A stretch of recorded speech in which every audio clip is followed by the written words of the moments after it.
こんにちは、ただ服を作るの泉です。今回はなんとエプロンを作ってみたいと思います。実はメンバーシップの方の中からエプロンを作ってみたいですというお声が何件かあったので、それならエプロンに挑戦してみようかなということでエプロンを作ってみたいと思います。ただ今回はエプロンの作り方の本とか洋裁本とか、あとは市販の型紙は一切使いません。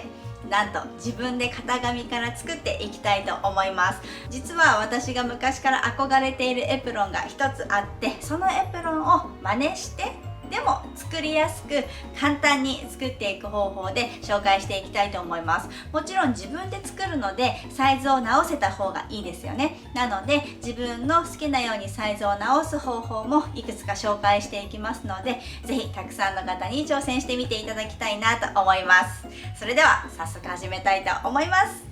スタート。はい、早速ですが、私が長年憧れていたエプロンっていうのはこれです。グリオっていうところのエプロンなんですけど、このエプロンがすっごくかっこよくって、これが欲しいなと思っていました。結構こだわったデザインでバストダーツがついていたり、こんな感じで角のところに三角のね補強の生地がついていたりと、詳細をね真似しようとすると結構大変かなと思うんですが、ほらこんな色も素敵ですよね。でもし本物がね欲しい方は是非グリオエプロンって調べてもらうとすぐ出てくると思うので、是非見てみてください。ただ今回は誰にでも作りやすいように、できるだけシンプルに作れるようにして型紙を作っていきたいと思います。で実際に1個試しに作ってみました。型紙こんな感じでいいかなっていう感じで、ちょっと実験台として1個作ってみました。こんな感じに仕上がります。なかなかいい感じに近い感じになってるかななんて思います。でこの首元のね紐の調整、これもデザインのポイントの一つかななんて思います。後で必要な材料として紹介しますね。エプロンの型紙結構大きいので、大きめのパターン用紙を用意してあげてください。でまずは大きい四角形と小さい四角形を描きたいと思います。まずは1メートルの長い直線を描きます。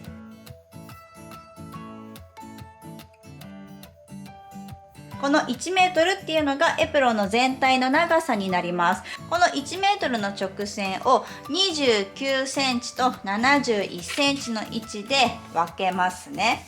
で上から29センチのところで48センチの線を描きます。こっからこっち側で一つの大きい長方形を描きましょう。なので48センチ ×71 センチの長方形を描きます。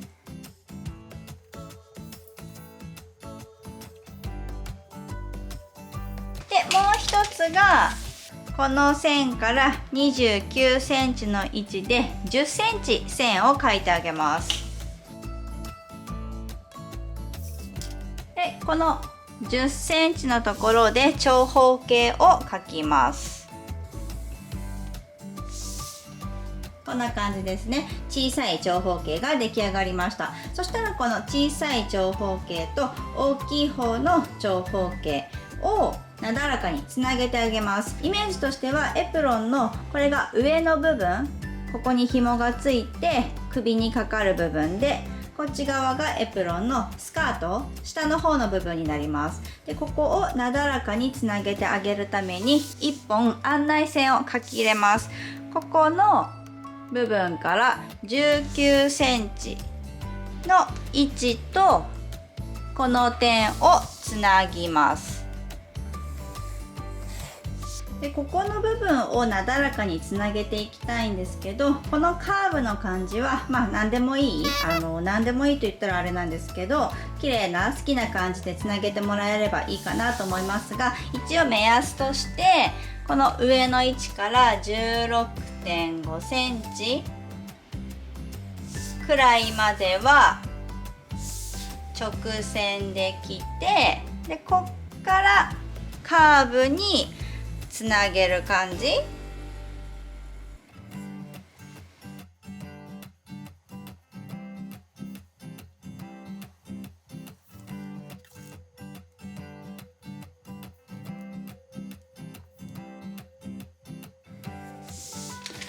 カーブがかけたらなんか定規で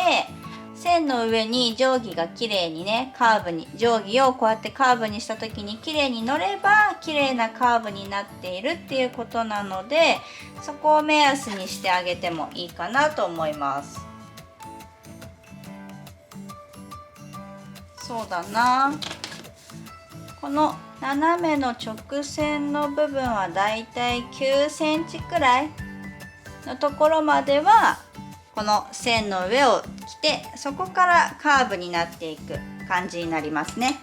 最後に見返し、首の部分、ここの部分、このエプロンのここの部分のパーツが必要になるので、この型紙を作っていきます。型紙といってもこの短い長方形のこの上から3センチでいいかなと思うので、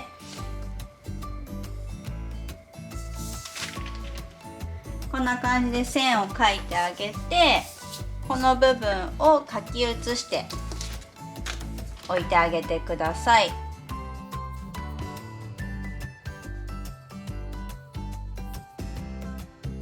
これが見返しになります。見返しは1つでいいので1っていう風に書いておきました。で、あとは首の紐と腰の紐が必要なんですけど、これは型紙なしで直接生地をカットすればいいかなと思うので、これで型紙は完成です。せっかくエプロンを自分で作るのであれば、自分のサイズに直せた方がいいですよね。なので簡単な型紙の直し方をちょっとだけ紹介したいと思います。例えば身長がすごく高い方は、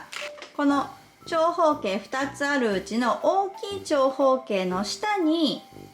長くしたい分を付け足してあげればいいかなと思います。あとはこのエプロン、ここの長さが48センチなので、ぐるっと一周だと96センチのエプロンになります。このトルソーちゃんが着るとこんな感じで後ろが二重に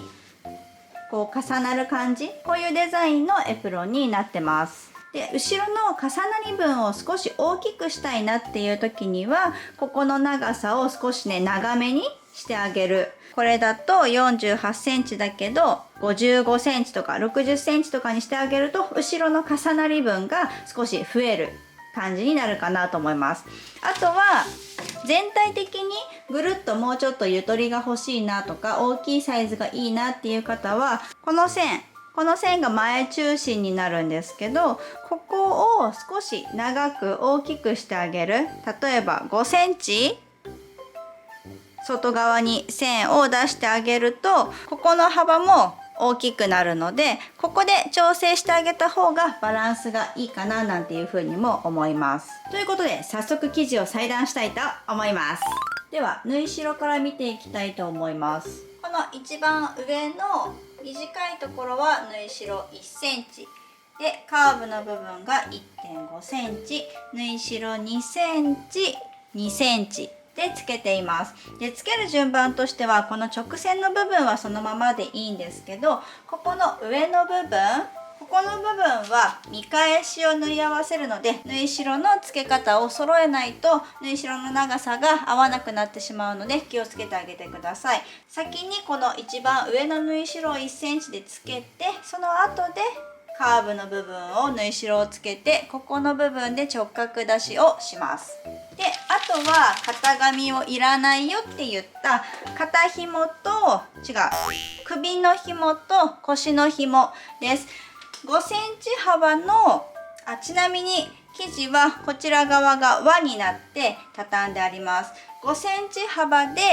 55センチの長さの紐を2つ用意します。もう一つが3センチ幅で50センチあればいいかなという感じですね。で、最後に見返しのパーツです。見返しも身ごろと同じで、ここの部分は輪にして裁断します。で、上と下縫い代1センチをつけてあげます。で、先に縫い代1センチつけて延長して、この斜めの部分は縫い代 1.5 センチでつけて、上と下の部分で直角出しをしてあげてください。そして首のところの紐を留めるパーツ、私はこのコードストッパーの台っていうものを使ってます。なのでこのコードストッパーを用意してあげてください。小さいものだと首の紐が通らないかなと思うので、是非大きいもの、台というものを選んでみてください。で、最後に必要な生地の量なんですが、生地の幅によっても結構違ってきます。生地幅110センチのものだったら 1.5 メートルあれば作れます。で、生地幅がダブル幅140センチとか130センチくらいあるものだったら 1.2 メートルくらいあれば作れるんじゃないかなと思います。自分で型紙のサイズを直したりした時にはまた必要な生地の量が変わってくるので、その辺はあらかじめご了承ください。ということで今回はこの辺でおしまいにしたいと思います。次回は実際にミシンで縫っていきたいと思いますので、是非一緒に作ってみてください。最後まで見ていただきありがとうございました。バイバイ。